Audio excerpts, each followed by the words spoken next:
All right, so I saw another movie because of the poster. But look at the poster, right? If you see a poster like that, you have to watch the movie.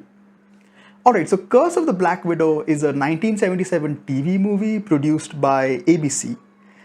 It's directed by Dan Curtis. It stars Anthony Franciosa, Donna Mills, and Patty Duke. So, plot wise, the movie is sort of broken up into sort of very even thirds, right?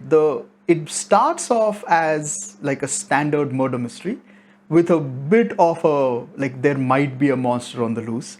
So we open up in this it's night and there's a bar and our hero is there who's a private detective with his friend. Come on, man, what am I going to do? I'm walking out with one. And there's a third guy over there and they're just sort of closing up the place, and this woman shows up. Like you don't get a clear picture because she's standing in the dark, and Forgive me. I don't like to impose. Well, we didn't expect you back so soon. I seem to be having trouble getting my car started. Oh, well. Mr. Chatham. Be happy. Thank you. he's like, yeah, okay, I'll help you out. So they go out to the parking lot and she tries to seduce him, and he's like, no, I'm about to get married or whatever.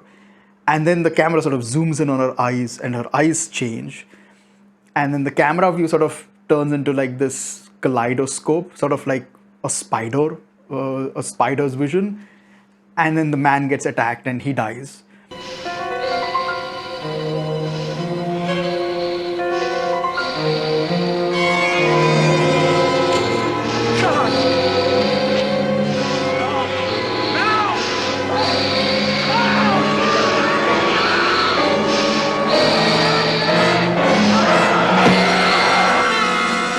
And there's like a scream, and so the detective and his friend run out and they see the dead body, and then they see something run off into the hills, and they're like, oh, we have no idea what's going on. And his friend is like, I saw something, but I'm like, I don't think that can't be real. Oh, my God. Look at his chest, will you?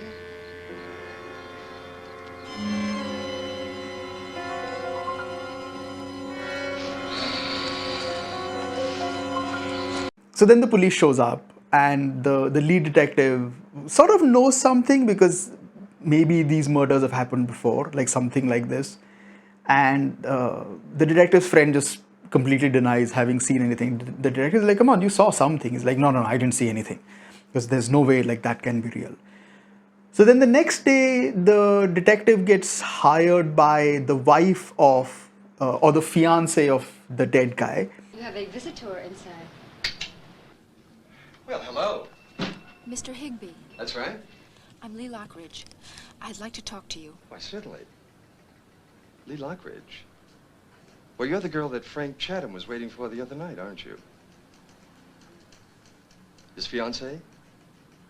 She's like a pretty rich woman, and because her previous husband had died in some kind of an accident, the police kind of suspect that she might be the one who committed the murder.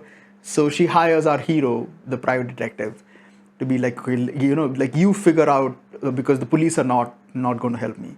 So then the first 30 minutes is him trying to get information from the police and trying to figure out what is happening. But the police are being like, especially the lead detective is being like really cagey. He's like, I'm not sharing any information with you. Come on, Gully, what are you guys trying to hide? All right, Higby, it is the way it's going to be. You're going to tell your client, Miss Lockridge, that you're very satisfied with the progress the police are making. You're not going to say anything about any cover-up. And you forget. Just forget you ever saw Frank Chatham's body. So eventually he's able to, bribe the guy who's done the autopsy and get information from him. And he's like, look, this is very weird, but... Hey, Hank, tell me, what's going on? Come on, tell me what's going on. You always know where the bodies are buried. Hmm? Oh, I'm sorry. Mark, you know how I feel about you. I know, Hank. And that's why I'm asking. November 12th, 1975. Terrence Douglas, stockbroker, Century City. Those chest wounds. They look like what Frank Chatham had, huh? They certainly do. February 3rd, 1975. Peter Maltzman, airline executive, Marina Del Rey. And here, October 23rd, 1974.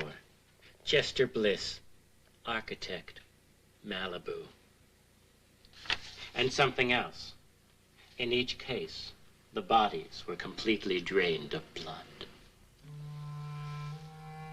Finally, the lead detective's partner sort of tells him like, okay, you know what, go to this one place, like go and meet this ex-wrestler or a boxer or something, and he saw something, like you talk to him and then you come back and talk to me, you know, you'll have some information. So finally at around like 1/3 of the movie gets over and you get the big reveal where he's like, Hey, mister, who you looking for? Hiya, sweetheart. I'm looking for a man by the name of Popeye. Do you know where I can find him? Sure, I'll tell him you're here. Okay, thank you.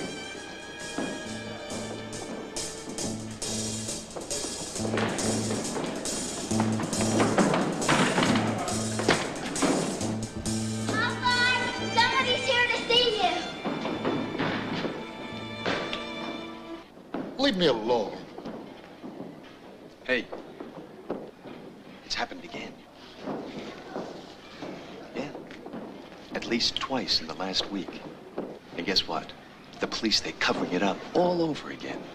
Well, nobody believed me the last time. Well, try me. Try me. What did you see? I saw a spider. What? You heard me, mister. I saw a spider. A giant spider. so the rest, so then the remaining third or like the middle chunk of the movie is him trying to figure out more about the were spider. Listen, one other thing. I got the analysis back from my friend at USC. He doesn't know what it is exactly. Well, what do you mean exactly? Well, he says the closest that it comes to is... All right, get this. You ready? The venom of a black widow spider. You're not laughing. I know. And then starts to suspect that maybe like the person who's hired him, the woman who's hired him, who also has a sister, like maybe there's something to do with them. So he ends up at their old family home, which is sort of now run down.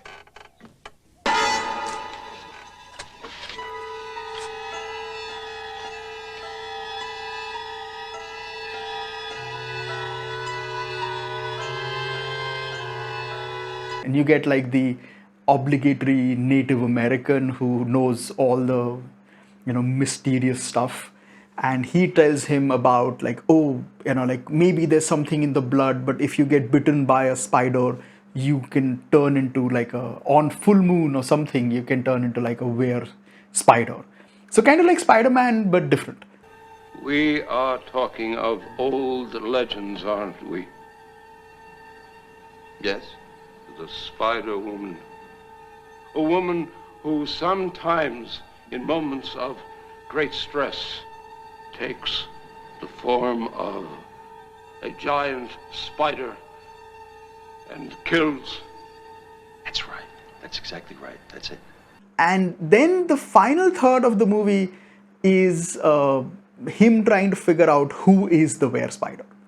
Yeah. So it kind of does a pretty good job of sort of like moving the film along. Like there's no real boring stuff in the middle. Also, like you get murders at fairly even spacing.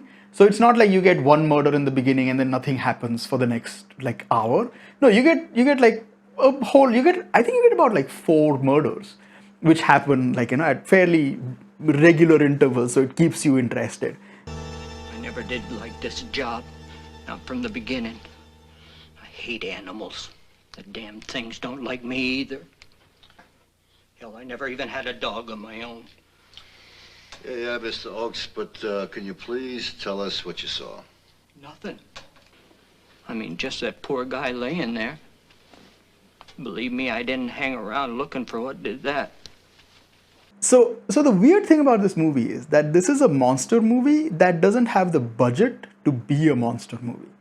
So it does a great job being a supernatural mystery movie, and it has a good set of character actors who do like a pretty good job with what is given to them. Well, you didn't come in here to eat an octopus. You want something, right? I'm looking for a guy. He's a wino. I hate to disillusion you, Higby, but I don't know every juicer in town. Oh, hey, Laszlo. So all of that is great. So as a supernatural murder mystery, it's like a B plus. As a monster movie, it's like a C minus because they don't have the budget for a monster. Like you don't get, the only transformation stuff that you get is like they do a close up of the, you know, the person's eyes who's transforming, and the eyes sort of like get this orange gray, you know, transformation, and then just it cuts to the other person who's going like, ah, you know, so you get that, you know. But if they had like a little more budget, it would have been more fun because you get the giant spider in the end for about 20 seconds. You know, so it's sort of like the prop guys or the VFX guys were like, look, we can make a giant spider, but we don't have the budget to make it walk. So we're going to put it on strings and it's going to like jump around, and then we can set it on fire. So that's pretty much what happens.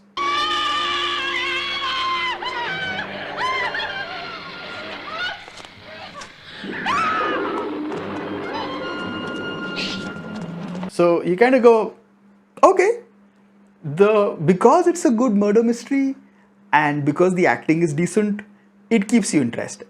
If there were more giant spiders in there, it would have been much better. But even the way it is, it's not bad. You know, like it keeps you interested, which is more than you can say for most movies. And you do get a giant spider in the end, so you give them credit for that. So recommendation? Yeah, absolutely. Like it's on YouTube. You want to watch like a decent supernatural murder mystery with a giant spider in the end? Why not?